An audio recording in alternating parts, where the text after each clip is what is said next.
And a day after the summit in Alaska ended, Russian President Vladimir Putin has told Kremlin officials that his visit was both useful and timely.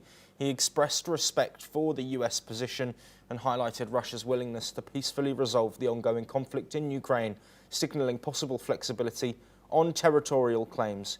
On the other hand, following the talks, US President Donald Trump urged Ukraine to negotiate with Russia, calling Moscow a very big power.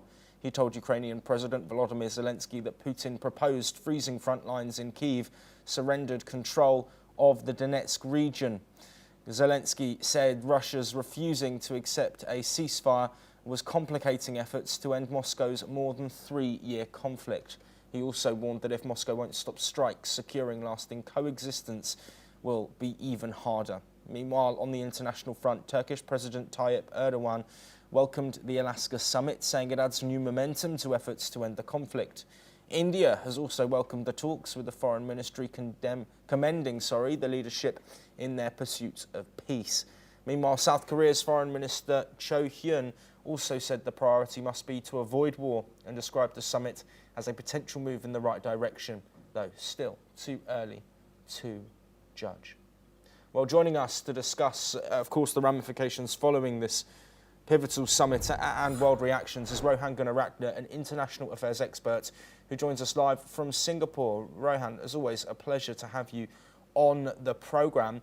Let's look at these potential concessions that Russia could be making, saying that they want the Donetsk region, but this could lead to a freezing of activity on the front lines. How significant is that concession from Russia, given there has been an impasse with both Ukraine and Russia previously staunch in their goals and aims for a ceasefire? The Alaska summit has paved the way for active discussion that will lead to a negotiated settlement. Certainly the Russians are willing to take and give. Ukrainians also have embraced that position. This is largely a territorial dispute, and in the coming weeks and coming months, there will be intense focus on this. Of course, it's going to start on Monday because Zelensky will fly to Washington, D.C. to meet with President Trump, and President Trump will share his view on this matter. So these disputes, the territorial disputes, will not be resolved in the immediate term.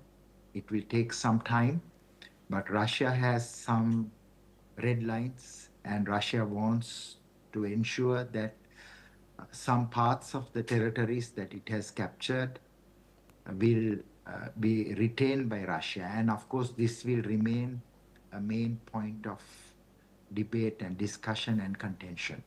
Absolutely, and of course that contention is there on both sides. Volodymyr Zelensky has said that it is a red line for him that no territory, around 20% of Ukraine that Russia controls, will remain with Ukraine in a ceasefire deal.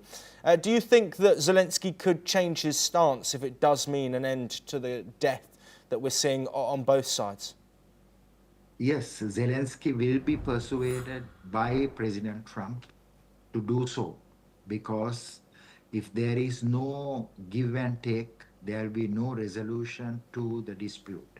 But what is important, Thomas, is for there to be an understanding that the Russian invasion took place because of its concerns of NATO expansion, because the Europeans and Western countries embraced a certain position, and Russia is not agreeable towards a heavy build-up, military build-up on its borders. So this has to be addressed, and that is why I believe that more than establishing a ceasefire, what is important is to discuss the issues that the Russians want to resolve, and of course the concerns of the Europeans and the Americans with regard to Russia's own operations in Europe and in the West, and also on the border.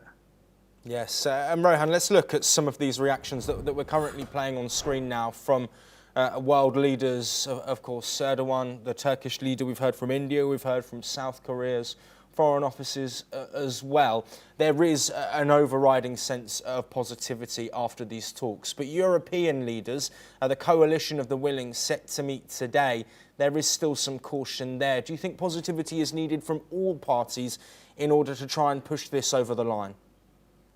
President Erdogan's comments and also the feedback from the other leaders that Alaska summit is a positive move, should be applauded. That is the direction in which governments must move, because otherwise there will be loss of civilian lives on both sides. There will be instability on both sides, and this war will expand to the rest of Europe. And of course, the Russians themselves, they want peace. It is true that Putin is a very tough leader, but he himself was very good to Trump. And I think Trump built a good relationship with Putin. That relationship, that rapport building is key when it comes to the Moscow summit. So the world is moving in a positive direction, at least with regard to the Ukrainian war.